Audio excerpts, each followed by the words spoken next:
ខ្ញុំបានដំណើរការហាងនេះពីដំបូងអតិថិជនតិចតួចឥឡូវរថយន្តថ្លៃឈរដំណើរតែខ្ញុំមិននឹកស្មានថាខ្ញុំធ្វើឲ្យហាងចម្រើនហើយក៏ធ្វើឲ្យម្ចាស់ផ្ទះលោកខ្លួនដែរកុំខំប្រឹងអីខ្ញុំមិនបន្តកិច្ចសន្យាទេខ្ញុំយកមកឲ្យក្មួយប្រុសខ្ញុំបើករកកន្លែងថ្មីទៅព្រោះវាងយើងបាននិយាយពីការបន្តកិច្ចសន្យាហើយណាខ្ញុំបានរៀបចំថ្លៃសូម្បីតែបន្ថែម 20% ក៏បានលីយ៉ានពេលខ្ញុំក្លាយជាម្ចាស់ហាងនេះតែលុយចំនួនពីម្ចាស់រថយន្តក៏ច្រើនជាង 20% អ្នកធ្វើការយូរហើយដល់ពេលឲ្យកូនសិស្សដូចខ្ញុំឡើងចំនួនហើយហាមួយថ្ងៃមុនរើចេញខ្ញុំបានចូលប្រព័ន្ធវិនិច្ឆ័យរថយន្តគ្រប់ម៉ូដែលពីអាល្លឺម៉ង់ខ្ញុំចុចលុបចោលស្រាលថាហាងនេះឥឡូវជារបស់យើងហើយត្រូវទេខំប្រឹងធ្វើការណាពូមិនឲ្យអ្នកខាត់ប្រយោជន៍ទេថៅកែឡានខ្ញុំអាចបញ្ឆេះបានហើយឬនៅស្អែកមានកម្មវិធីរថយន្តស្ពណ៌បានលោកអ្នកគ្រូលាវកុំបារម្ភអាណិតណាស់បង្ហាញលោកអ្នកគ្រូលាវពីស្ថានភាពថ្មីរបស់យើងបាទលោកអ្នកគ្រូលាវមើលទៅនេះលោកអ្នកគ្រូលាវប្រព័ន្ធថែទាំថ្ងៃនេះស្អែកប្រកាសជាល្អខ្ញុំមិនខ្វល់ពីមូលហេតុទេបើស្អែកឡានខ្ញុំនៅតែមិនអាចបញ្ឆេះហាងអីវ៉ាន់នេះកុំបើកទៀតទៅល្ងាចនេះខ្ញុំទទួលទូរស័ព្ទពីវាងដេហ្វាលីនហើយអ្វីប្រព័ន្ធត្រូវបានចាក់សោតើអ្នកធ្វើទេនេះជាការបំផ្លាញដោយចេតនាហាអូលោកអ្នកគ្រូលីថ្ងៃនេះមានម៉ាក់ឡារ៉ែន2គ្រឿងទៀតល្អណាស់ចាំអ្នកលក់ដូរអ្វីទាំងអស់ទិញហាងដែលចិត្តដួលរលំនេះខ្ញុំថែមទាំងព្យាយាមរារាំងអ្នកកុំឲ្យប្រយ័ត្នឥឡូវគិតទៅឆ្នាំនោះខ្ញុំបារម្ភឥតប្រយោជន៍គ្មានភ្នែកទេលោកលីកុំលេងសើចនឹងខ្ញុំអីអ្នកដឹងទេនេះជាលទ្ធផលនៃការខំប្រឹងរាល់ថ្ងៃរាល់យប់បច្ចេកទេសស៊ីខ្វីពឹងផ្អែកលើជំនាញដែលរឹងមាំមិនដូច្នោះទេតើយកអ្វីទុករថយន្តថ្លៃទាំងនេះ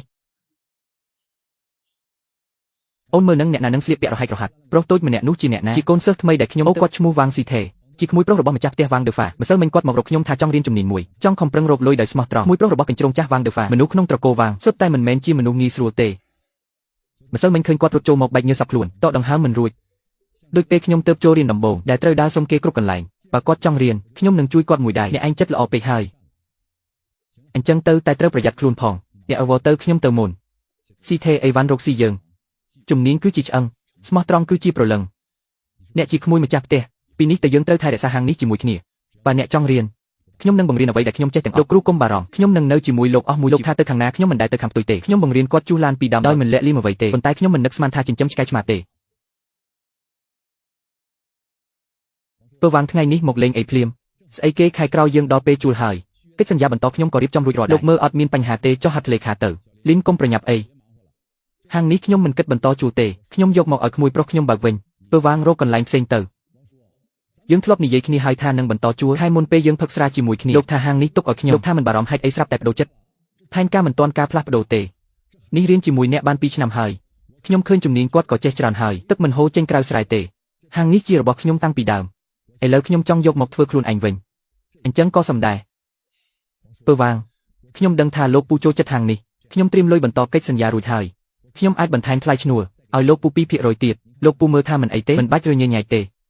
2% លីងយ៉ានឯងចង់ចាយលុយអ្នកណាពេលខ្ញុំក្លាយជាម្ចាស់ហាងនេះអតិថិជនអ្នកមានឲ្យតែថ្លៃសេវាក៏មិនមែនត្រឹម 2% ទេម្យ៉ាងទៀតធ្វើការជាមួយឯងយូរហើយឲ្យខ្ញុំប្រាក់ខែ 12000 ប៉ុណ្ណោះឯងរកលុយបានច្រើនហើយដល់ពេលឲ្យកូនសិស្សនេះជំនួសហើយវ៉ាងស៊ីឯងនិយាយអីគេ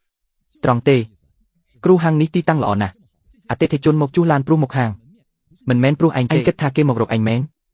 សៀនិយាយត្រូវលីនតូចខ្ញុំយកហាងនេះវិញហើយឯងរៀបចំរបស់ឯងចេញរើចេញទៅខ្ញុំយល់ច្បាស់ហើយគេខុបខិតគ្នាចាំតែកិច្ចសន្យាផុតកំណត់ដើម្បីយកធនធានខ្ញុំ2ឆ្នាំនេះបើពូវាងសម្រេចចិត្តហើយខ្ញុំគ្មានអីនិយាយទេខ្ញុំចាប់ផ្ដើមរៀបចំថ្ងៃនេះស្អែកឲ្យហាងទំនេរហឺអញ្ចឹងល្អហើយចេះស្ដាប់គេអញ្ចឹងយើងទៅមុនឯងរៀបចំយឺតគ្រូបើគ្មានកន្លែងទៅអាចមកធ្វើការជាមួយខ្ញុំប្រកាសជាឲ្យច្រើនជាងឲ្យប្រាក់ខែខ្ពស់ហាបងលីនមានរឿងអីម្ចាស់ផ្ទះថាយកហាងវិញកិច្ចសន្យាផុតគាត់មិនជួលទៀតទេអ្នកទាំងអស់គ្នារៀបចំរកកន្លែងធ្វើការថ្មីប្រាក់ខែនេះខ្ញុំឲ្យពេញបងលីនហាងនេះរកស៊ីល្អណាស់មិនស្រាប់តែមិនជួលវិញអវ៉ាងសៀថាអាកូននោះវាមានអាកប្បកិរិយាម៉េចវាដើរដាក់អន្ទាក់ពីក្រោយអត់ឈប់និយាយទៅរៀបចំឡាននៅខាងក្រៅប្រគល់អីដែលត្រូវប្រគល់សៀតអើយឯងមិនមែនគិតថាចេះបដូរប្រេងម៉ាស៊ីនទេហើយចេះរុះទ្រនាប់ឡាននោះអាចយកអាជីវកម្មខ្ញុំបានឯងមិនដឹងទេបើគ្មានប្រព័ន្ធនេះទេឡានល្អទាំងនោះសម្រាប់ឯងគឺគ្រាន់តែដុំដាច់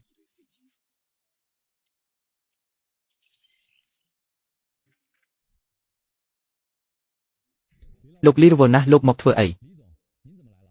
ឡានមានបញ្ហាអីទេឡានគ្មានបញ្ហាទេខ្ញុំដើរកាត់មកមើលឯនេះនឹងរើចេញហើយ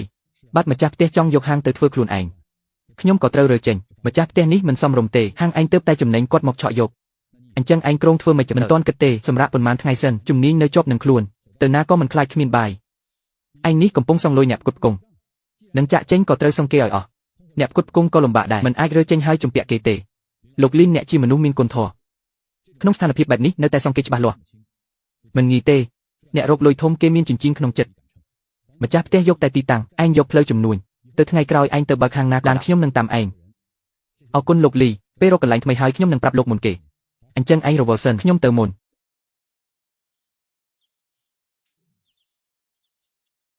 វ៉ាងសៀតវ៉ាងដេហ្វាចង់បានស្រួលសុបិនទៅ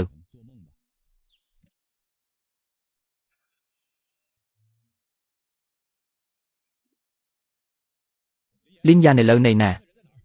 ហាងថ្មីឯងរួចរាល់ហើយលោកលីខ្ញុំនៅជីក្រុងខាងត្បូងហាងថ្មីកំពុងរៀបចំឡានមានបញ្ហាអីទេអូទទួលភ្ញៀវបរទេសបាក់បេនលីទៅផ្លូវភ្នំឡានដាច់ភ្លើងភ្លាមដៃចង្កូតជាប់ឡានខ្ញុំឈប់នៅលើភ្លើងធ្លាក់ខ្លាំងណាស់ភ្ញៀវបរទេសកំពុងរងចាំខ្ញុំបារម្ភណាស់អ្នកមិនអីទេហៅ4ហើយឬនៅ4ស្ថាប្រព័ន្ធសុវត្ថិភាពចាក់សោត្រូវទាញទៅរោងចក្រវិញភ្លៀងធំបែបនេះរថយន្តសង្គ្រោះមក2ម៉ោងលីនយ៉ានជួយបងបន្តិចបានទេផ្ញើទីតាំងមកខ្ញុំមកដល់ក្នុង10នាទី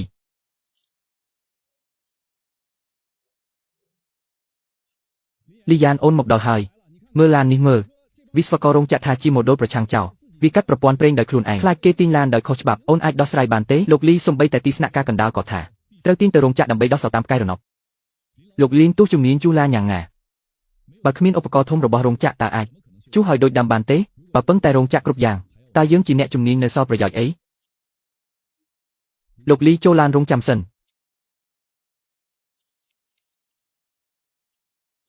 នេះជាភាសាប្រព័ន្ធអូលីយ៉ានអូនអានកូដបានខ្ញុំធ្វើការនៅរោងចក្រអាល្លឺម៉ង់2ឆ្នាំមកវិញក៏បង្កើតប្រព័ន្ធនេះដោយខ្លួនឯងបញ្ហាឡាននេះមិនមែនខូចទេតែពេលបើកាត់ផ្លូវទឹកឧបករណ៍វាស់កម្លាំងបង្វិលអានខុសប្រព័ន្ធគិតថាមានគេទីនឹងគៀបមុខដើម្បីការពារខ្លួនក៏កាត់ប្រព័ន្ធស្នូលលោកលីនបើគ្មានថ្នាំពិសេសក៏មិនអាចឆ្លងជញ្ជាំងភ្លើងបានដែរអញ្ចឹងខ្ញុំនឹងចូលពីស្រទាប់កូដហើយបើកទ្វារថ្មីឲ្យវាបញ្ឆេះ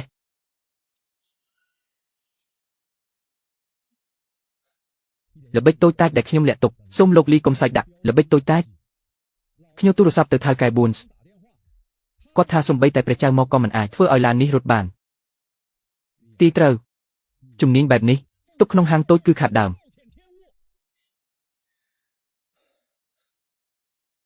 លោកលីលុយខ្ញុំមិនបារម្ភទេខ្ញុំនៅផ្លូវធានហឺកណ្ដាលមានសារតាំងពីពណ៌កញ្ចក់ទំហំ 5000 ម៉ែត្រការ៉េដើមឡើយចង់ធ្វើជាទីស្នាក់ការដឹកជញ្ជូនឥឡូវខ្ញុំបដូរចិត្តហើយលោកលីលោកមិនខ្លាចថាខ្ញុំដូចពាក្យចាំអារ៉ាមក្នុងអ៊ីនធឺណិតទេថាខ្ញុំជាអ្នកបោកប្រាស់យកលុយរត់ចោលស្រុកហាថ្ងៃនោះនៅហាងចាស់របស់អ្នកខ្ញុំឃើញផ្ទាល់ភ្នែកថាអ្នកសងបំណុលអ្នកផ្គត់ផ្គង់ទាំងអស់ម្យ៉ាងទៀតមនុស្សពូកែខាងកូដមូលដ្ឋានបែបនេះមិនទៅប្រកាន់លុយកាក់តូចតាចទេនឹងហើយភ្ញៀវបរទេសកំពុងចាំខ្ញុំនឹងទូរស័ព្ទទៅអ្នកក្រោយទៅសិនហើយ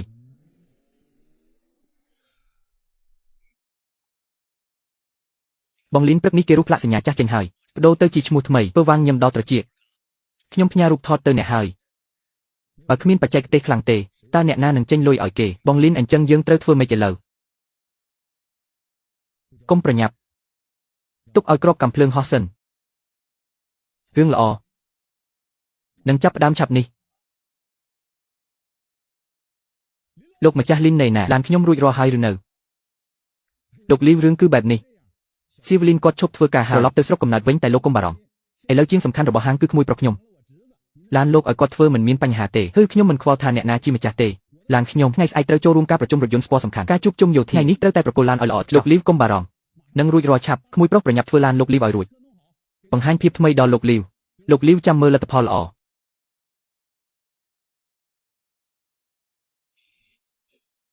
សញ្ញាអនុញ្ញាតត្រូវបានលុបចោលប្រព័ន្ធត្រូវបានចាក់សោនេះមិនក៏អញ្ចឹងអញធ្វើបានរត់ចាំអីទៀត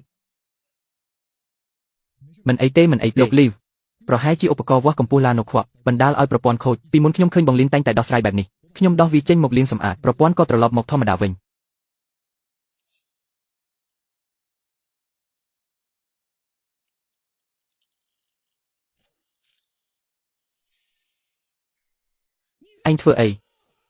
អញធ្វើអីមិនអីទេប្រហែលជាមិនអី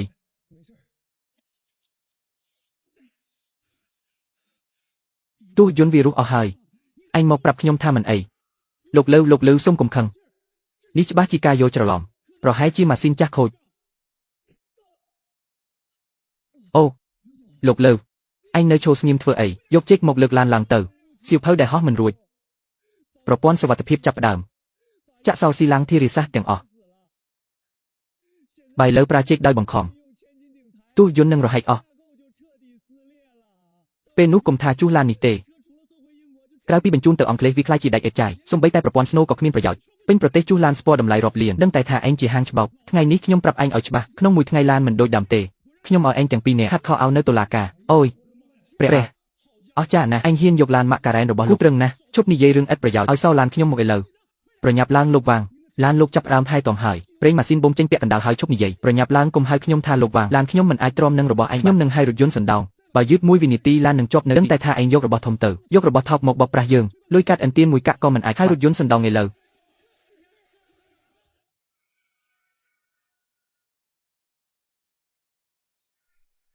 ឯងមិនបានសន្យាថារៀនចប់ទេឯងមិនបានថាម្ចាស់ឡានស្ពាល់ល្ងងមានលុយបោកប្រាស់ស្រួលរកលុយទេឥឡូវរឿងអីសូម្បីតែកុំព្យូទ័រក៏ដោះស្រាយមិនបាននេះមិនមែនកំហុសខ្ញុំទេ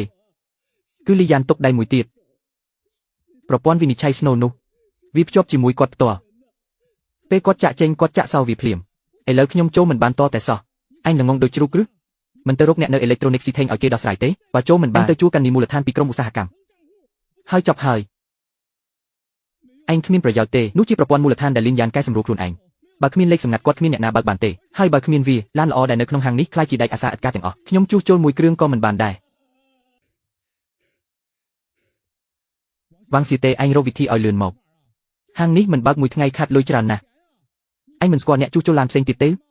គេគ្មានប្រព័ន្ធស្រដៀងគ្នាទេគេថាកិននីទាំងអស់ត្រូវចុះឈ្មោះពិតអ្នកណាហ៊ានឲ្យយើងខ្ចីហើយទោះខ្ចីបានក៏ដោយក៏មិនប្រកាសថាមានសិទ្ធិលើម៉ូដែលឡានយើងទេត្រូវតែទូរស័ព្ទទៅលីនយេប្រព័ន្ធនោះគាត់ជាអ្នកបង្កើតគាត់ច្បាស់ជាមានវិធីប្រព័ន្ធលីនយ៉ានហេតុអ្វីចាក់សោតើឯងធ្វើនេះជាការច្រណែនជាការបំផ្លាញដោយចេតនាអូនេះមិនមែនជានាយកហាងវាងទេហេតុអ្វីខឹងខ្លាំងម្ល៉េះឈប់ធ្វើល្ខោនទៅកុំព្យូទ័រក្នុងហាងប្រព័ន្ធវិនិច្ឆ័យនោះឯងបានលុបការអនុញ្ញាតហើយឬលីវហៃជួឲ្យយើងជួសឡានគាត់ក្នុងមួយថ្ងៃហើយអតិថិជនធំជាច្រើនទៀតក៏ដកខ្លួនដែរឯងកំពុងកាត់ផ្លូវរកលុយយើងឲ្យការអនុញ្ញាតមកវិញឲ្យលឿនបើមិនអញ្ចឹងទេខ្ញុំនឹងរាយការណ៍ប៉ូលីសចាំមើលខ្ញុំនឹងរាយការណ៍ឥឡូវនេះវ៉ាងស៊ីតេប្រព័ន្ធនោះខ្ញុំជាអ្នកបង្កើតខ្លួនឯងចុះឈ្មោះជាមួយអត្តសញ្ញាណប័ណ្ណខ្ញុំការអនុញ្ញាតក៏ជារបស់ខ្ញុំដែរខ្ញុំយកវាទៅហើយខ្ញុំលុបរបស់ខ្ញុំមានបញ្ហាអីឯងធ្វើដោយចិត្តណាអ្នកគ្រាន់តែចង់ឃើញយើងអាម៉ាស់មុខទេវ៉ាងស៊ីតេខ្ញុំបានបង្រៀនអ្នក2ឆ្នាំដោយមិនលាក់លៀមប៉ុន្មានជារឿងរបស់អ្នកដេញខ្ញុំចេញដើម្បីដណ្ដើមហាងខ្លួនឯងគ្មានសមត្ថភាពរក្សាអតិថិជនតើវាតាក់ទងអីនឹងខ្ញុំស៊ីវលីនខ្ញុំជាពូវាំងរបស់ឯងថាត្រង់ទៅប្រព័ន្ធឯងលក់ប៉ុន្មានឯងដាក់តម្លៃមកវ៉ាងដឺហ្វាបារងជួសជុលឡានឯងពូកែម្លេះរកវិធីដោះស្រាយដោយទៅទិញមួយឈុតនៅផ្សារមិនរួចទេប្រព័ន្ធគេចូលមិនបានទេប្រព័ន្ធម៉ាក់ឡារ៉ែននៅលើទីផ្សារមានតែវាជាកំណែកាត់បន្ថយមិនអាចប៉ះរឿងទាំងនេះបានទិន្នន័យស្នូលរបស់ឡានកម្រិត10លានហើយទោះឯងចាយលុយទិញក៏អត់ប្រយោជន៍ឯងត្រូវមានលិខិតស្នាមទៅចុះឈ្មោះពិតប្រាកដនៅរោងចក្រឡានគេត្រូវពិនិត្យបច្ចេកទេសនិងផ្នែករឹងធ្វើតាមដំណើរការមូលដ្ឋាននេះលឿនបំផុតក៏ត្រូវកន្លះឆ្នាំដែរលោកអ្នកគ្រប់គ្រងលីវឲ្យពេលតែមួយថ្ងៃឯងទៅចាំការអនុម័តកន្លះឆ្នាំនោះទៅយ៉ាលីយ៉ានចេញមកខ្ញុំដឹងថាឯងនៅទីនេះកុំលាក់ខ្លួននៅក្នុងនោះមិននិយាយបើកទ្វារកុំធ្វើជាអណ្ដើកលាក់ក្បាលថ្ងៃនេះមិនឲ្យឈ្មោះអ្នកប្រើនឹងពាក្យសម្ងាត់ខ្ញុំនឹងរុះទ្វារឯង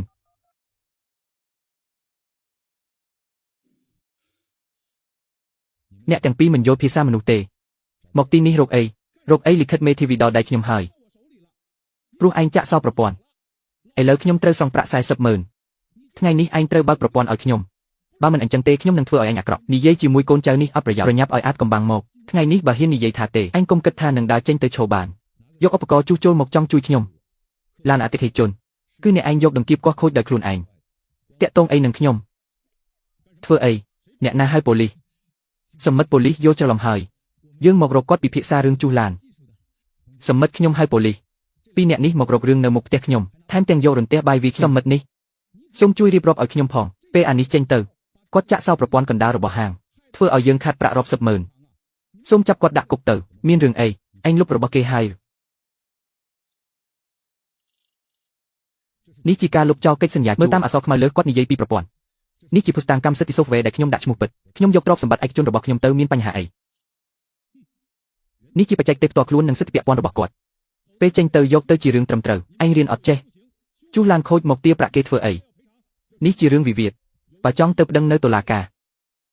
បើគាត់គ្មានកំហុសអញរកគ្នាចេញពីទីនេះភ្លាមមករករឿងទៀតចាប់ដាក់គុកតែម្ដងអញពូកែណាស់លីនយ៉ាងកុំមានមោទនភាពពេករឿងនេះមិនទាន់ចប់ទេ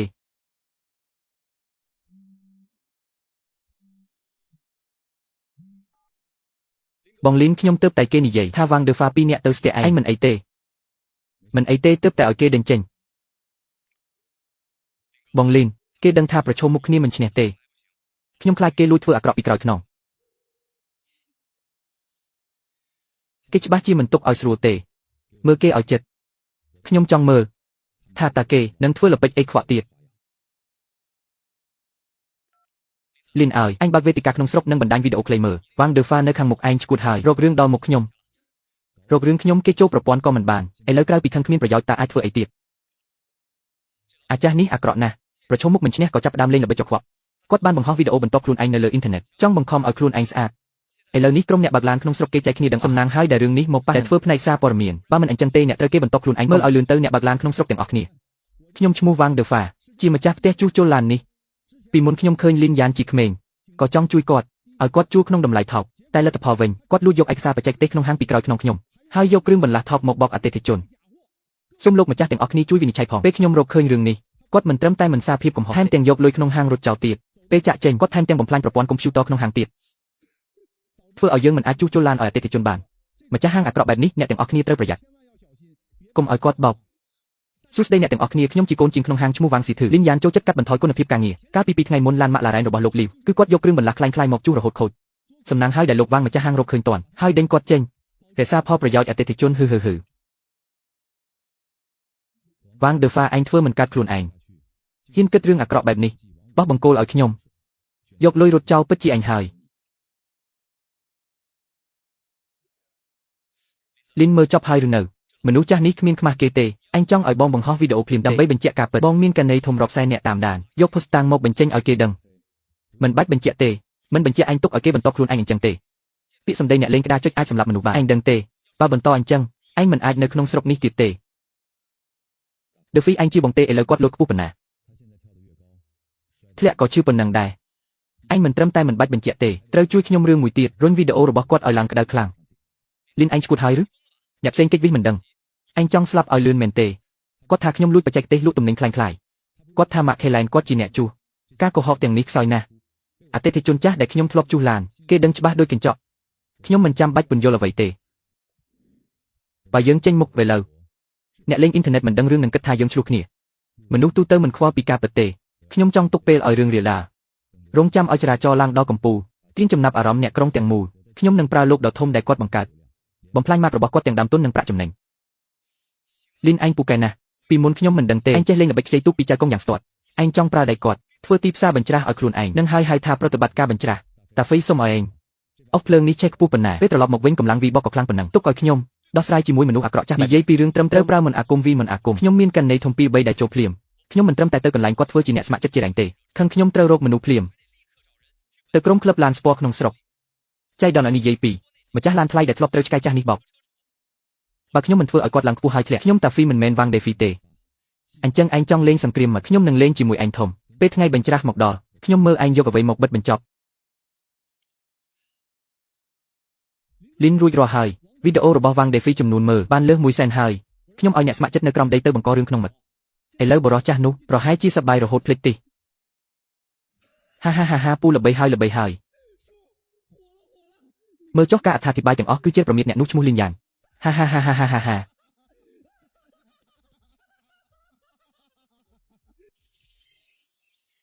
ហាឥឡូវនេះហើយដែលត្រឹមត្រូវឆ្លៀតពេលដែលកំពុងក្តៅចាំប្រញាប់ថតវីដេអូមួយទៀតប្រាប់គេថាហាងថ្មីយើងបើកធ្វើការផ្សព្វផ្សាយតែម្ដងបានហើយពូខ្ញុំថតសូមអរគុណអ្នកទាំងអស់គ្នាដែលគាំទ្រខ្ញុំឈ្មោះវ៉ាងដឺហ្វាជាអ្នកគ្រប់គ្រងហាងជួសជុលរថយន្តថ្មីរបស់យើងនឹងចាប់ផ្ដើមកម្មវិធីបញ្ចុះតម្លៃធំសូមស្វាគមន៍មកពិសោធន៍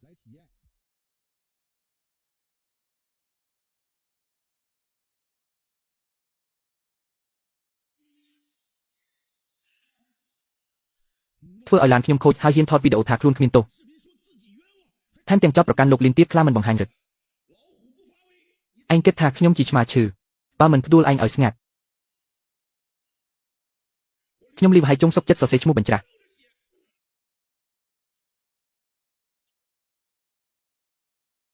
ខ្ញុំជាម្ចាស់ឡានម៉ាកម៉ាក់ឡារ៉ែននោះការដែលលោកលីននៅឡានខ្ញុំមិនដែលមានបញ្ហាទេប៉ុន្មានថ្ងៃមុនខ្ញុំទៅយកឡានអ្នកគ្រប់គ្រងវ៉ាងដឺហ្វាចេះតែនិយាយមាត់ប្រធានជាងវ៉ាងសាប់ថែមទាំងរកដល់កុំព្យូទ័រមិនឃើញថែមទាំងយកដង្កៀបធ្វើឲ្យបាត់ឡានម៉ាក់ឡារ៉ែនខ្ញុំបាក់ចុងក្រោយខ្ញុំមើលទៅគេគ្មានសិទ្ធិអនុញ្ញាតពីរោងចក្រទេហាងខ្មៅបែបនេះហ៊ាននិយាយបង្កាច់លោកលីនថាល្ងងខ្ញុំម្ចាស់ឡានម៉ាក់ឡារ៉ែននឹងបង្ហាញមុខខ្លួនឯង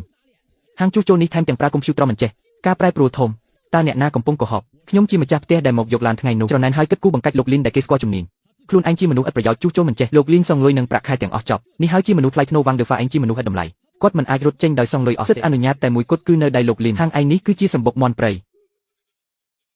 ពួកអត់ល្អទេផ្នែកអត្ថាធិប្បាយសុទ្ធតែជាយើងសម្រាប់មិនអស់ទេសម្រាប់មិនចប់មិនត្រឹមតែអ្នកស្រីចាស់របស់យើងឈរក្នុងជួរទេថែមទាំងដេវីតក្នុងស្រុកកំពុងចាប់ផ្ដើមក្រុមមូលដ្ឋានរបស់យើងធ្វើម៉េចទេលើកុំលុបអីប្រញាប់បដូរវីដេអូឲ្យជាឯកជនទៅកុំឲ្យអ្នកណាឃើញទៀត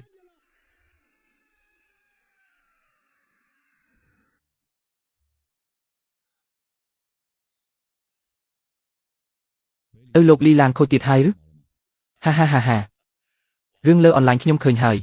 លោកលីល្បិចថយក្រោយដើម្បីឈានមុខនេះពូកែណាស់មកទេឥឡូវចំហៀងតែម្ខាងអបអសាទរសូមលោកលីកុំសើចដាក់ខ្ញុំសើចដាក់ឯងអីអូនឹកឃើញរឿងដែលខ្ញុំនិយាយយប់នោះគិតយ៉ាងម៉េចហើយយើងលេងធំជាមួយគ្នាមើលលោកលីលុយរួចរាល់ខ្ញុំត្រៀមឲ្យអ្នកឃើញថាអីជារញ្ជួយឧស្សាហកម្មជួសជុលឡានក្នុងស្រុកមនុស្សណែណាបាត់អស់ទៅណាខិតបានដាក់លុយថែទាំខិតបានចែកបានរាប់ពាន់សន្លឹកហើយហេតុអីគ្មានមកសោះថ្ងៃនេះវ៉ាងស៊ីតេចេញមក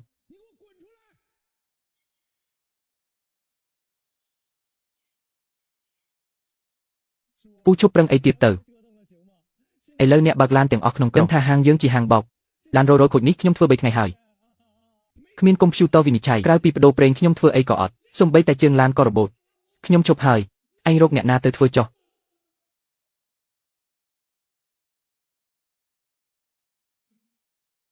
អញអត់មានតម្លៃទេខ្ញុំប្រឹងដណ្ដើមហាងនេះមកដើម្បីឲ្យអញរកលុយធំអញមកបោះបង់ឲ្យខ្ញុំ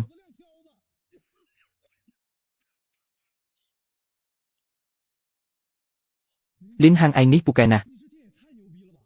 ជាងកន្លែងចាស់ប្រសើរជាង100ដងស្អែកបើកហាងឯងក្រុងធ្វើម៉េចត្រូវកាត់ខ្សែបូតេជួអ្នកច្រៀង50នាក់ធ្វើឲ្យធំតាហ្វីអញទៅរកអេក្រង់ LED ធំជាងគេមកអេក្រង់ដាក់នៅមុខហាងកន្លែងដែលគេឃើញច្បាស់កាត់ខ្សែបូគ្រាន់តែឲ្យមិត្តភ័ក្ដិមើលតែអំណោយធំនេះខ្ញុំរៀបចំឲ្យវ៉ាងដឺហ្វាពិសេសហឹមអេក្រង់ធំក្នុងនោះដាក់អី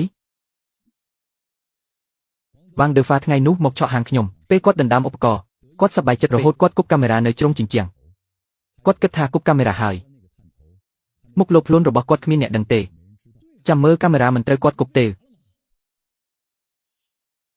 អ្វីដែលគាត់គប់គឺគ្រាន់តែកាមេរ៉ាคล้ายៗដែលខ្ញុំទុក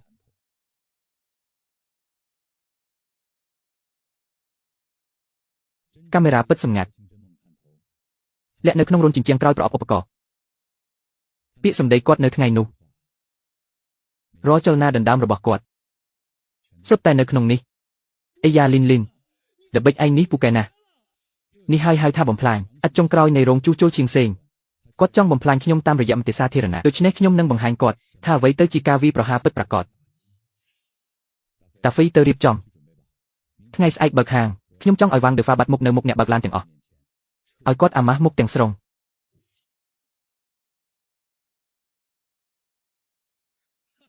ហា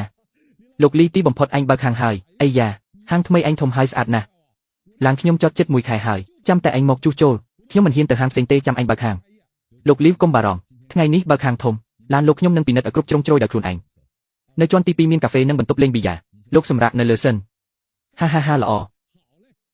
លោកលីនឯងចេះធ្វើជំនួញណាស់គួរឲ្យឯងមានពូឡានប្រណាំងទាំងនេះគប់មួយគ្រឿងលក់ឆ្អឹងយើងទាំងពីរក៏មិនគ្រប់ដែរលីយ៉ាននេះយកលុយពីណាមកបើកហាងបែបនេះប្រកាសជាធ្វើធំដើម្បីមុខគាត់ប្រកាសជាខ្ចីលុយគេថ្ងៃនេះធ្វើធំប៉ុណ្ណាថ្ងៃស្អែកគាត់ខូចខាតធំប៉ុណ្នោះឥឡូវសូមទេដៃយ៉ាងកក់ក្ដៅសូមស្វាគមន៍ស្ថាបនិកមជ្ឈមណ្ឌលជួសជុលរថយន្តស៊ីងយ៉ាវគឺលោកលីប្រធានក្រុមហ៊ុនដឹកជញ្ជូនយានយន្តយួនយ៉ាងឡើងកាត់ខ្សែបូ អរគុណអ្នកទាំងអស់គ្នាដែលមកចូលពិធីបើកហាងស៊ីងយ៉ាវអ្នកទាំងអស់គ្នាដឹងហើយមុននេះបន្តិចខ្ញុំមានរឿងតូចតាចលើអ៊ីនធឺណិតមានគេបង្ហោះវីដេអូចោទខ្ញុំថាលួចបច្ចេកទេសលក់ទំនិញคล้ายៗហើយរត់ខ្ញុំមិនដែលឆ្លើយតបទេព្រោះខ្ញុំគិតថាអ្នកបរិសុទ្ធនឹងបរិសុទ្ធប៉ុន្តែថ្ងៃនេះខ្ញុំចង់បង្ហាញអ្វីដែលគួរឲ្យចាប់អារម្មណ៍2%សំបីតែអ្នកសុំទានពេលខ្ញុំក្លាយជាម្ចាស់ហាងនេះម្ចាស់រថយន្តស្ពណ៌ទាំងនោះឲ្យតែថ្លៃសេវាបន្តិចវាច្រើនជាង2%ទេអ្នកឲ្យខ្ញុំប្រាក់ខែ 120,000 មិនស្មើនឹងចំណូលធ្វើជាជើឥឡូវឈ្មោះលីនយ៉ានខូចអស់ហើយមើលថាគាត់នៅសល់ផ្លូវក្នុងស្រុកទៀតឬអត់ឈ្មោះហាងជួសជុលឈៀងសឹងយើងក៏ល្បីដែរត្រូវហើយលើកនេះមើលថាគាត់រស់យ៉ាងម៉េចហាលីនយ៉ានឈួតនឹងហ៊ានបោកខ្ញុំបំបែកកាមេរ៉ាទាំងអស់នេះចោលវ៉ាងដឺហ្វាមិនខ្មាស់គេទេចោទគេថាខ្លួនឯងមនុស្សបែបនេះមិនត្រូវទុកឲ្យរួចទេមកជាមួយខ្ញុំវ៉ាងដឺហ្វាចាស់នឹងលាក់ខ្លួនឯងណាឯងហ៊ានមកទីនេះទៀតថ្ងៃនេះខ្ញុំត្រូវគិតជាមួយឯង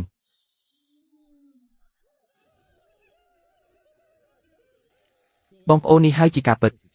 ខ្ញុំលីនយ៉ានជួសជុលរថយន្តដោយជំនាញនិងសតិសម្បជញ្ញៈពីមុនក៏ដូច្នេះឥឡូវក៏ដូច្នេះទៅថ្ងៃក្រោយក៏ដូច្នេះថ្ងៃនេះស៊ីងយ៉ាវបើកទ្វារទទួលភ្ញៀវស្វាគមន៍អតិថិជនទូទាំងក្រុងមកពិនិត្យមើល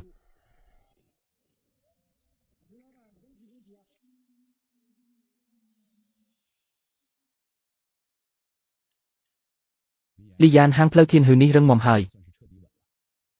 បន្ទាប់ទៅតំបន់ខាងត្បូងនិងខាងជើងយើងត្រូវចាប់ផ្ដើមបើកសាខាថ្មីថាវិការខ្ញុំចេញទាំងអស់អ្នកចេញបច្ចេកទេសនិងការគ្រប់គ្រងលីសួនអ្នកឯងឆាប់រហ័សណាស់អញ្ចឹងយើងទៅ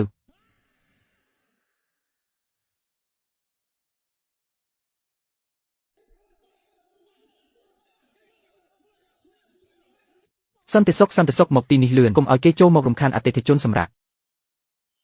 អូអ្នកវីគេហើយសន្តិសុខហាងស៊ីងយ៉ាវវីគេហើយឯងគ្មានសិលធម៌ទេឯងមកលួចអតិថិជនខ្ញុំឯងលួចទៅកាត់ផ្លូវរកស៊ីខ្ញុំមិនរស់ទេបុរសចាស់នេះមិនដឹងស្លាប់រស់រត់មករករឿងទាលុយនៅទីនេះលីនយ៉ានចង់ឲ្យខ្ញុំហៅមនុស្សរបស់គាត់ចេញទេបុរសចាស់នេះមិនដឹងស្លាប់រស់លោកលីមិនបាច់ប្រឡាក់ដៃទេគាត់ហ៊ានមករករឿងពេលថ្ងៃក្នុងកន្លែងងឹតប្រកាសជាមានអ្នកថតបើឥឡូវប្រើកម្លាំងវានឹងក្លាយជាភស្តុតាងប៉ះពាល់កេរ្តិ៍ឈ្មោះហាងយើងចុះឯងគិតដោះស្រាយបែបណាទោះនឹងមនុស្សអសិលធម៌បែបនេះត្រូវដកធ្មេញវាម្ដងខ្ញុំចុះទៅជួបគាត់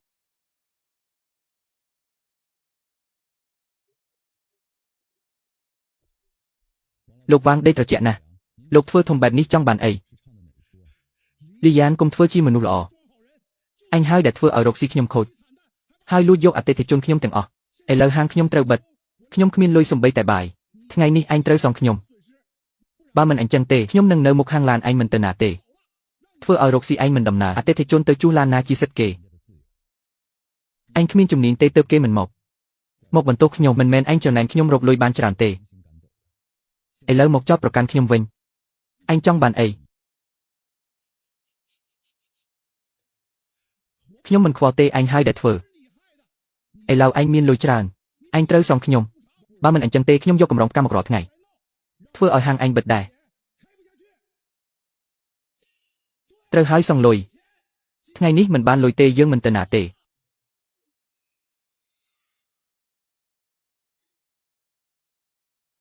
វ៉ាងដឺហ្វាឯងធ្វើបែបនេះមុខអ្នករាល់គ្នាមិនល្អទេចឹងយើងចូលក្នុងការិយាល័យនិយាយគ្នាបើឯងពិតជាមានបញ្ហាដោយសារធ្លាប់ជួលកន្លែងឯងខ្ញុំអាចជួយបន្តិចបានចំណាយលុយដើម្បីរួចពីរឿងតែឯងត្រូវឲ្យអ្នកទាំងនេះទៅមុនទៅចាំមកទ្វារខ្ញុំចូលទៅនិយាយជាមួយគាត់អ្នកណាហ៊ានបណ្ដេញអ្នកទាំងអស់គ្នាឲ្យតែគេធ្វើនឹងឯងរាល់គ្នាត្រូវតែប្រឆាំង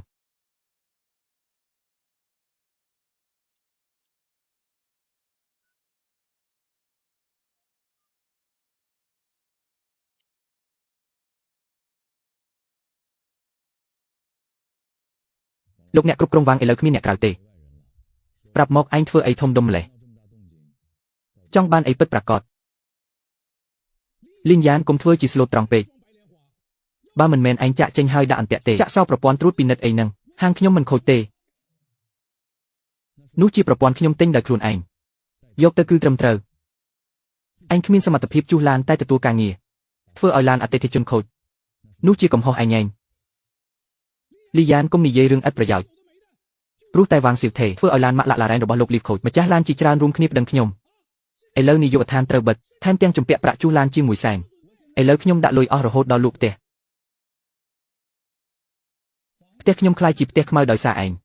សូម្បីតែឲ្យឥតគិតថ្លៃក៏គ្មានអ្នកជួលដែរឥឡូវខ្ញុំគ្មានលុយទិញនំប៉័ងមួយដុំទេឯងថារឿងនេះកំហុសឯងទេអូដូច្នេះឯងជំពាក់បំណុលច្រើនទើបមករកខ្ញុំហើយខំដូចឆ្កែឯងវិញទៅជួយលោកលីធ្វើអាជីវកម្មធំរកលុយបានច្រើនលីយ៉ានខ្ញុំនិយាយត្រង់រុននេះឯងធ្វើឲ្យខ្ញុំថ្ងៃនេះឯងត្រូវតែសងខ្ញុំបូករួមទាំងការខាត់បង់ថ្លៃជួលអនាគតនិងការខូចចិត្តថ្ងៃនេះឯងត្រូវតែឲ្យខ្ញុំ1សែនបើមិនអញ្ចឹងទេយើងនឹងឃើញគ្នាហើយទោះឯងទៅរកអ្នកពាក់ព័ន្ធក៏គ្មានប្រយោជន៍ដែរអត់អីទេគេមកខ្ញុំក្រោបគេទៅខ្ញុំដេកវិញហាហាគេរវល់ណាស់មិនអាចនៅចាំឯងរាល់ថ្ងៃទេឲ្យ1សែនហើយយើងមិនជាប់គ្នាទៀតបើមិនអញ្ចឹងទេខ្ញុំអត់ខ្លាចអីទេហាងឡានប្រណិតឯងយ៉ាងតិច3000ម៉ែត្រការ៉េមួយថ្ងៃបាត់បង់អតិថិជនធំប៉ុណ្ណាឯងដឹងច្បាស់ខ្ញុំគ្រាន់តែចង់បាន1សែនហើយ1សែននេះសម្រាប់ឯងគឺតិចតួចណាស់ខ្ញុំណែនាំឲ្យឯងចាយលុយដើម្បីរួចពីគ្រោះវ៉ាងដឺហ្វាកុំឲ្យហួសពេកមករកខ្ញុំឲ្យលុយធ្វើអីឯងជួសឡានមិនចេះទេរករឿងឥឡូវថែមជំពាក់គេរាប់លានទៀតពីឯងទៅនិយាយអាចចាប់ឯងបានចាប់ខ្ញុំឯងគិតថាខ្ញុំខ្លាចគេបំផិតបំភ័យឬខ្ញុំប្រាប់ឯងហើយថាខ្ញុំនិយាយហើយឯងអាចធ្វើអីខ្ញុំបានខ្ញុំឃើញឯងរកលុយច្រើនហើយច្រណែនទេដែលរករឿងខ្ញុំឃើញឯងច្រណែនហើយរករឿងហេតុអីឯងជាមនុស្សក្រៅស្រុកមករកលុយលើទឹកដីខ្ញុំលីនយ៉ានខ្ញុំឲ្យឱកាសចុងក្រោយឯងប្រាប់ឯងលីនយ៉ានថ្ងៃនេះបើខ្ញុំមិនបាន1សែនដុល្លារសងគេទេកុំបន្ទោសខ្ញុំថាប្រើវិធីខូចខើពេលនោះមើលហាងឡានឯងនេះតើមានអ្នកណាហ៊ានមកជួសឡានទៀតប៉ុន្តែយើងត្រូវនិយាយឲ្យច្បាស់លុយនេះខ្ញុំផ្ទេរឲ្យឯងដើម្បីបញ្ចប់រឿងឯងយកលុយហើយចេញទៅ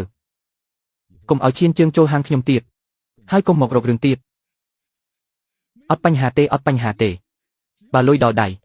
ខ្ញុំវ៉ាងដឺហ្វាសន្យាបាត់ពីផែនដីនេះរហ័សនេះលេខកណេខ្ញុំរហ័សកេងផ្ទេរលុយ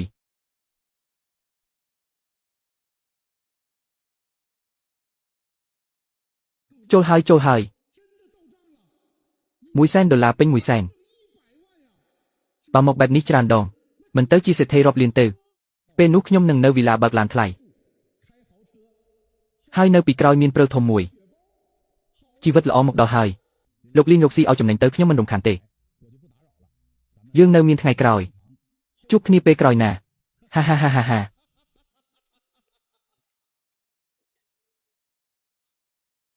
វ៉ាងដឺហ្វាឯងចេញមិនរួចទេអូលោកវ៉ាង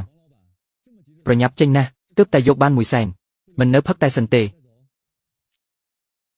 វ៉ាងដឺហ្វាយើងទទួលពាក្យបណ្ដឹងឯងរករឿងនឹងគំរាមកំហែងយកលុយ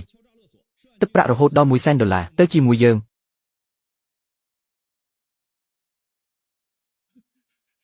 លោកថៅកែយកច្រឡំហើយនេះជាលុយសំណងដែលគាត់ស្ម័គ្រចិត្តឲ្យខ្ញុំលីនយ៉ានប្រញាប់ពន្យល់គេមកមើលនេះឯងស្ម័គ្រចិត្តឲ្យខ្ញុំទេបើលើ500000ចាត់ទុកជាចំនួនធំខុសធម្មតាវ៉ាងដឺហ្វាលុយ1លាននេះនៅក្នុងគុកហូបដេកបាន10ឆ្នាំសប្បាយចិត្តទៅចុះ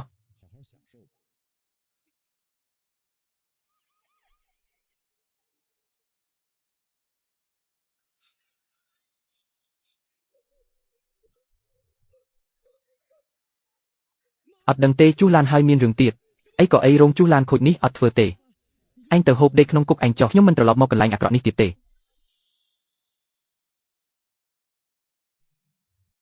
ហាហាហាហា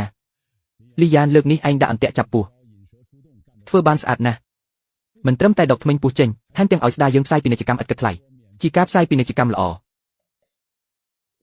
ប៉ុន្តែនិយាយត្រង់បើវ៉ាងដឺហ្វាមិនបានបណ្ដេញឯងចេញឥឡូវឯងនៅតែក្នុងហាងតូចនោះរកលុយបានតែ20000ដោយលំបាកមើលទៅក្រោយវិញឯងស្ដាយពេលលំបាកនោះទេ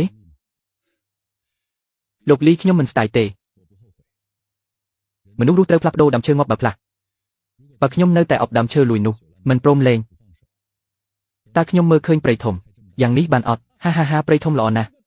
មកផឹកកាហ្វេស្រាមួយកែវនេះខ្ញុំត្រូវថ្វាយឯងវូដាហ្វេអត់ទេបងមួយខែនេះពីក្រោយឆាកជំរុញរឿងដល់ថ្ងៃបើកហាងគ្រប់គ្រងស្ថានភាពដល់ការដោះស្រាយវ៉ាងដឺហ្វាបើគ្មានគំនិតអស្ចារ្យរបស់ឯងវ៉ាងដឺហ្វាចាស់នោះមិនដួលលឿនបែបនេះទេបងអំណរគុណនេះខ្ញុំចាំក្នុងចិត្ត ទៅកុំមកធ្វើមនោសញ្ចិត្តនេះជាមួយអញខ្ញុំជាអ្នកណាខ្ញុំឃើញឯងហាងជួសឡានតូចប្រឡាក់ប្រេងឡើងមកឃើញមនុស្សនោះសង្កត់សង្កិនឯងជឿចាប់ជាងជឿខ្លួនឯងទៅទៀតប៉ុន្តែបងនិយាយរឿងពិតមកឥឡូវអ្នកធ្វើជាមួយលោកលីននឹងហាងឡានថ្លៃនេះដាក់ទីផ្សារធំលេះនៅខ្វះអ្នកគ្រប់គ្រងទីផ្សារនឹងធ្វើជាដៃគូទេខ្ញុំចង់ចូលដៃជាមួយអញហើយបងហ្វៃវិធីគ្រប់គ្រងអនឡាញរបស់ឯងខ្ញុំឃើញផ្ទាល់ភ្នែកហើយឈ្នះដោយមិនបាច់ប្រើកម្លាំងពិតជាមនុស្សមានទេពកោសល្យហាមិនបាច់ចូលដៃជាមួយខ្ញុំទេលីនយ៉ានិយាយប្រាប់ខ្ញុំពីមុនហើយក្រុមហ៊ុនថ្មីដែលទើបតែបង្កើតទុកភាគហ៊ុន10ឲ្យឯងពីនេះទៅហាងធំ3របស់យើងប្រគល់ឲ្យក្រុមហ៊ុនផ្សព្វផ្សាយរបស់ឯងគ្រប់គ្រងទាំងស្រុងហាលោកលីនិងលោកលីនិយាយត្រង់ខ្ញុំចេញមកធ្វើជំនួញខ្ញុំឲ្យតម្លៃលើមិត្តភាពជានិច្ចកាលពីមុនលីនជួយខ្ញុំជួសឡានខូចទឹកប្រអប់ឧបករណ៍ដល់រាប់សិបគីឡូក្នុងព្រឹកចាប់ពីថ្ងៃនោះមកខ្ញុំដឹងបងប្រុសនេះអាចទុកចិត្តបានភាគហ៊ុននេះខ្ញុំទទួលយកដោយមិនខ្មាស់ពីនេះទៅកេរ្តិ៍ឈ្មោះរបស់ហាងខ្ញុំហ្វីនឹងប្រឹងប្រែងអស់ពីសមត្ថភាពដើម្បីជួយអ្នកទាំងពីរឲ្យបានល្អតាមដំណឹងទីផ្សារជួសជុលឡានថ្លៃក្នុងក្រុង70ត្រូវបានកាន់កាប់ដោយហាងជួសជុលឡានថ្លៃថ្មីដែលកំពុងរីកចម្រើនសេវាកម្មគ្រប់គ្រងគ្រប់ជ្រុងជ្រោយរបស់គេមិនម្ចាស់ហាងធំមកចូលសំណោះអាសូរអតីតកាលនឹកដល់ថ្ងៃចាស់អត់មានពេលអីទេខ្ញុំគ្រាន់តែគិតថាកន្លែងចាស់រលុបប៉ូលីនោះយ៉ាងហោចណាស់ក៏មានញើសខ្ញុំ2ឆ្នាំប៉ុន្តែអរគុណថ្ងៃភ្លៀងធំនោះដែលគាត់ខូចខើលៀងសម្អាតភាពងឹតក្នុងភ្នែកខ្ញុំហានិយាយល្អណាស់ទៅខាងមុខនៅមានកិច្ចសន្យារាប់រយលានឲ្យយើងចុះហត្ថលេខាអញ្ចឹងខ្ញុំអស់ហើយក្នុងចំណោមអ្នកមានអំណាចក្នុងក្រុងនេះផ្លូវរបស់គាត់ទើបតែចាប់ផ្ដើមលីនមើលកាសែតហេរ៉ាញ់វត្ថុថ្ងៃនេះមានដំណឹងល្អធំដុំណាស់មិននីយោហ្វេក្រុមហ៊ុនផ្សព្វផ្សាយរបស់អញហៀបនឹងចុះផ្សារហ៊ុនទៀតហើយអត់ទេសប្បាយជាងនេះ10000ដងមើលចុះការប្រកាសនេះហាងរបស់តាចាស់វ៉ាងដឺហ្វាគឺជាកន្លែងរោងចក្រចាស់របស់យើងថ្ងៃនេះគេរំលាយលក់ជាផ្លូវការហើយលក់ដោយសារតែបំណុលសងរថយន្តប្រណិតគឺដោះស្រាយមិនរួចមែនហើយក្រោយពីគាត់ដួលពួកម្ចាស់រថយន្តដេញតាមខ្លាំងថ្លៃខូចខាតរថយន្តប្រណិតជិត2លានលុយតាចាស់មិនគ្រប់សងទេគ្មានផ្លូវក្រៅពីយកទ្រព្យសម្បត្តិសងយថាព្រឹកនេះដេញថ្លៃ2ដងហើយគ្មានអ្នកយកចុងក្រោយអ្នកទិញសម្បកកង់ចាស់យកក្នុងតម្លៃពាក់កណ្ដាលបើតាចាស់ដឹងថាគេយកបែបនេះគាត់ប្រហែលជាដួលសន្លប់គិតច្រើនពេកវាអាក្រក់នេះហើយជាលទ្ធផលនៃការលុបភ្លូនរឿងរបស់ The Fa ចប់ត្រឹមនេះថ្ងៃនេះយើងបិទទំព័រនេះហើយទៅមើលកន្លែងវឹកហាត់ថ្មីកន្លែងវឹកហាត់អញចង់វិនិយោគធំលើសាលាវិទ្យាមានតែអ្នកជំនាញប្រព័ន្ធខ្ពស់ទើបជាកលិះជោគជ័យជាជាងជួគេថ្លៃយើងបង្កើតសាលាដោយខ្លួនឯងវិញល្អទៅមើលកន្លែងលោកម្ចាស់លៀងឡានទេលោកម្ចាស់តម្លៃពិសេសតែ$30អូលុះអត់អតិថិអ្នកគ្រប់គ្រងវ៉ាងទេលោកម្ចាស់ Porsche Model ថ្មីតែ$50គ្រូយូរណាស់ហើយមិនបានជួបយល់ថាអញចាប់ផ្ដើមអាជីវកម្មដាំភ្លើងហើយអីនេះអ្នកគ្រប់គ្រងវ៉ាងមែនទេមិននៅហាងធំលក់ Porsche Maserati មកឈោកខ្យល់នៅជនបទនេះអញថាពូអ្នកមានដែលទិញវីឡានោះមិនបាននាំអញទៅរកស៊ីជាមួយទេហាគ្រូខ្ញុំខុសហើយខ្ញុំដឹងថាខ្ញុំខុសខ្ញុំមិនគួរលុបភ្លុនទេមិនគួរស្ដាប់ពួកខ្ញុំញុះញង់ឲ្យបំផ្លាញហាងគ្រូទេប៉ុន្មានឆ្នាំនេះខ្ញុំលំបាកណាស់ដើម្បីសងការប្រាក់បំណុលនោះប៉ុន្មានឆ្នាំនេះខ្ញុំរស់នៅលំបាកណាស់លោកគ្រូដើម្បីសងការប្រាក់នៃប្រាក់សំណងនោះខ្ញុំលាងឡាននៅទីនេះពេលថ្ងៃយប់ទៅដឹកឥតនៅកន្លែងសំណងឥឡូវលោកធំហើយសូមអាណិតខ្ញុំដូចឆ្កែឡុងទឹកឲ្យខ្ញុំទៅធ្វើការនៅស៊ីងយ៉ាវខ្ញុំនឹងជូតសម្បកកង់ឲ្យលោកឬជូតបង្គន់អស់មួយជីវិតក៏បានសូមលោក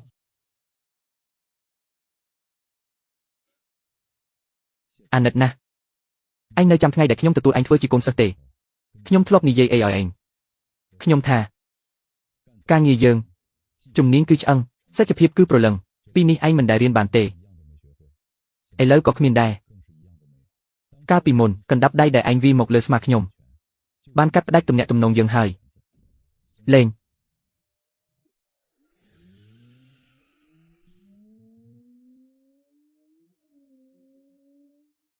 សប្បាយណាស់អាណិតណាស់ផលនៃកម្ម